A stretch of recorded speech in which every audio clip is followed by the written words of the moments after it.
my name is Maebe A girl. I go by Maebe. I am a drag queen, a local politician, a trans person, and I'm running for Congress in California District 30. I have always had a very loving and supportive family. Of course, there's always going to be trauma for somebody who is queer, somebody who is trans. Growing up and going to school, kids can be cruel. I was bullied a lot in school, as a lot of queer people are. And I was bullied for a couple of different reasons. I was really heavy in middle school and in high school. So I was bullied for my weight. And I wasn't even out yet when I started to be bullied for being a queer person. I didn't necessarily have the words to describe my queerness, but I knew that I was different. I knew that there was something different about me. But I tried to fit in. I think that's something that a lot of young queer people try to do, is they try to fit in. I played sports, I did football and track, and I didn't really enjoy it, but I did it in an effort to try to fit in, and it didn't work. And this was before I came out as gay. I think that trauma also inspires resilience in a lot of queer people. We are fighters, we are survivors, we are people who, there isn't anything we haven't heard. Because of that, I developed a pretty thick skin. I came out as queer pretty young. I was 16 when I came out, and the only reason I came out was because I found out that my mom knew that I was queer. And so once I found out that she knew, it was kind of like, well, what's the point in staying in the closet anymore? So my mom was really supportive of me after coming out. My dad was supportive as well, my brother, and even most of my family, which in some ways was a little bit surprising to me, because I come from a kind of a blue collar family, a little bit on the conservative side, but I was really fortunate to have a family that loves me. So I actually kind of have two coming out stories. I came out as gay when I was 16, and then I didn't realize that I was a trans person until I was in my mid to late 20s. So I kind of had a second coming out as trans when I was a little bit older. Coming out as trans was a little bit more difficult, just because I think that the gay people have been accepted for a while now. And the idea of being trans is something that is new to a lot of people.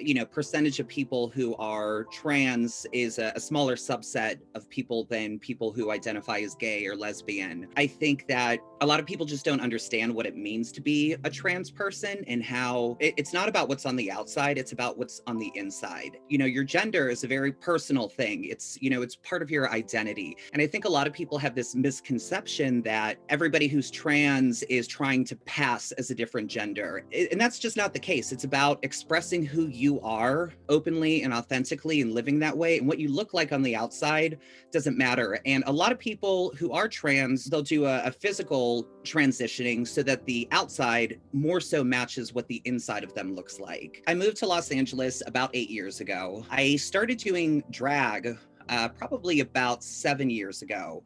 And drag was kind of, for me, a really enlightening experience because, first of all, I've always been an artist. It really fulfilled a creative void for me, just in terms of performing for people and, getting to do makeup and hair and costuming and putting together performances.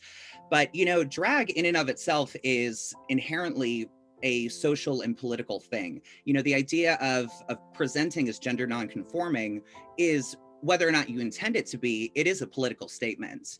And so I actually I got into politics actually after being in drag. For me, one of the moments that really hit me was when Donald Trump was elected. I think a lot of people were scared. A lot of people were angry.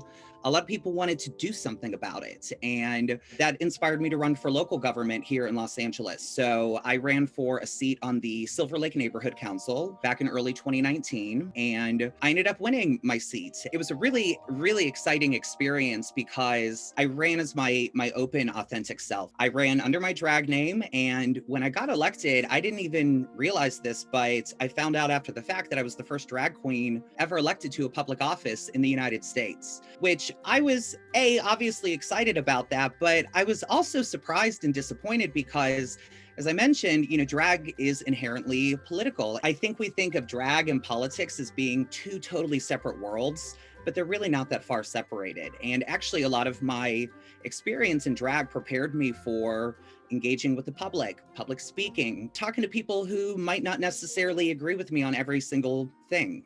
I wouldn't say that it was necessarily scary to, to run as a drag queen and as a trans person. It actually brought some attention to my campaign on a local level. When I got elected, it was a really, really inspiring thing. And I got a lot of messages from people, especially young queer people, who were saying things like, oh, I'm really interested in politics and I also want to do drag. And I didn't realize that I can do both. And you absolutely can do both. I did definitely experience and continue to experience a lot of hate as I run for office, because there are a lot of people who don't think that queer people should even exist. And I think that's becoming more and more clear as we see what's happening in this nation, especially with the Supreme Court making certain decisions. I think it's even more of a reason to run, and even more of a reason to be facing queer person and to say, look, I'm here, I'm queer, my friends, my neighbors are queer, we're not going anywhere, and we deserve to have a place in society just like everybody else. So I decided to run for Congress. I decided to run for a seat in the US House of Representatives. And, a big part of that is because there has never been an openly trans person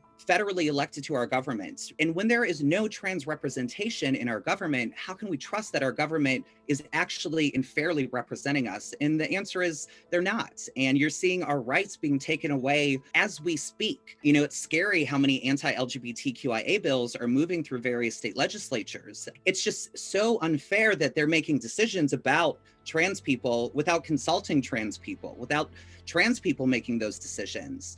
And that's really what representation is about. The kind of bullying that I've experienced running for office, both at a local level and on a federal level, has mostly, fortunately, been online. Well, I shouldn't even say fortunately, but I haven't really experienced a lot of in-person hate. People have a lot more courage when they're on an anonymous platform where they can say whatever they actually feel.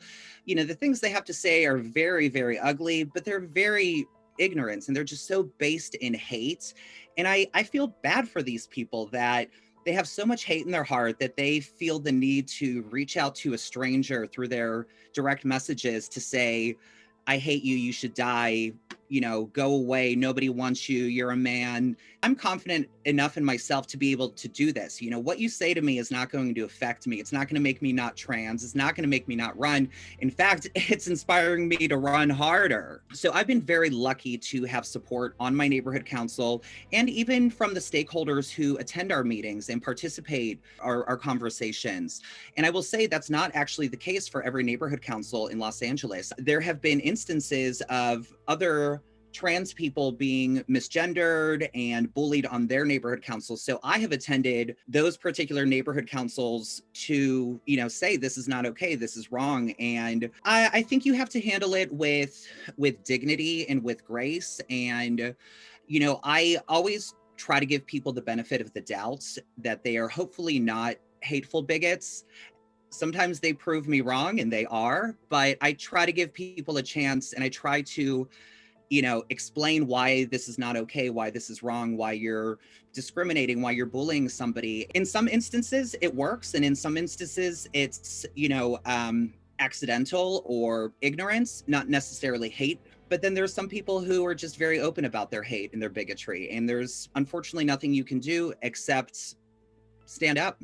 I have been met with so much support from the drag community, and I'm so grateful for it. And I think a big reason is because queer people understand what I'm talking about, and they understand, they have also probably experienced discrimination and bullying and exclusion and erasure. And I always try to emphasize that, yeah, I do happen to be the first drag queen. I am trying to be the first trans person in Congress, but it's not about me, it's about us. And it's got to be somebody. It's got to be somebody. And sometimes that person is you. When I'm on the neighborhood council going about my business, it's not like everything I'm saying is trans this and queer that and gay this and lesbian that. I'm doing everything that I need to be doing, and I'm doing it effectively and passionately. And people see that I'm doing that, and I happen to be a queer person. And I think it makes them more open to the idea of seeing queer people in politics and just, in life in general. My family is really excited and very proud. I'm really grateful, and I'm very lucky to have a supportive family, because not every queer person has that. In fact, that's why you see, such staggering rates of youth homelessness when it comes to the LGBTQIA community. There are real life consequences for the hate that queer people experience. And they often experience it at a very young age and oftentimes from their own family, which I think is despicable to kick out your own child because they're gay or trans or queer or questioning. These are the all lives matter people until you find out that your own kid is queer and they can no longer be welcome in your own home. And it's really messed up. I wanted to share my story so that queer people, so that everyday people can realize that you can run for office. You know, a politician doesn't have to look like anything. You can wear whatever you want, be whoever you want, as long as you're a good person, hopefully. And I hope that inspires people to go out and run, you know, start local. You know, there is probably a school board or a water commission or, you know, a neighborhood council or something like that that you can run for and really introduce you to how politics works and how local government works. You know, my advice to everyone, and specifically queer people and specifically queer youth, is to stay strong, be your authentic, open self. You can't be anybody else except yourself. And if you try to be, you're going to be miserable. And a lot of queer people do try to be somebody else because they fear that ostracism. They fear being discriminated against. They fear being, you know, a victim of a hate crime. But here's the thing, we are going to get stronger if we are all open and loud and authentic about who we are. Thanks everybody for listening to my story. My name is Maebe A, and I hope you have been inspired, and I hope you get out there and run for office yourself.